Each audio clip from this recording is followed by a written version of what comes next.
Podcast Bilan lecture avril 2020.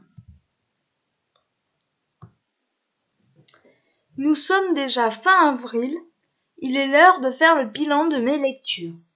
Au total, 7 livres lus, les chroniques sont disponibles sur le blog et 2370 pages lues. Ce mois-ci, 5 services presse ont été découverts et 2 romans pour des prix littéraires.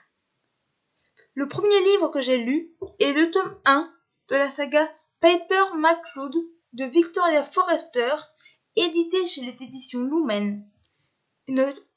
Une bonne lecture que j'ai reçue en service presse grâce à NetGalley.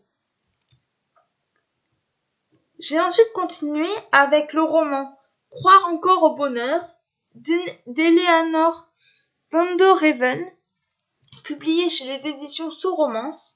Une lecture mitigée, également reçue en service presse de la part de la maison d'édition, que je remercie encore.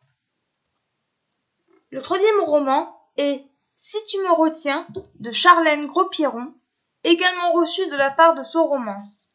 C'est une bonne découverte. J'ai ensuite enchaîné avec le tome 1 de la saga Les Brumes de Cendre-Lune, écrit par Georgia Caldera. Je l'ai lu dans le cadre du PLIB 2020. Il fait partie des 5 livres finalistes. C'est une lecture mitigée. J'ai ensuite continué avec le tome 1 de la saga Les 7 portes de l'Apocalypse, écrit par Vanessa et Diana Calico aux éditions Le Héron d'Argent. Merci à la maison d'édition pour ce service presse.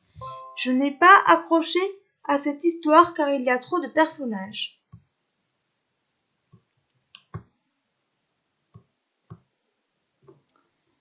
L'avant-dernier roman est le tome 1 de la saga Calice Rastel de Leslie Tanguy, publié aux éditions Sud-Arène.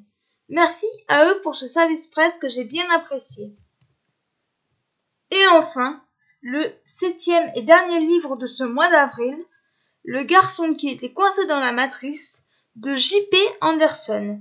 Il a été lu pour le prix des lecteurs Librinova 2020 et c'était une lecture mitigée. J'espère que cet article vous a plu et rendez-vous le mois prochain pour découvrir le prochain bilan.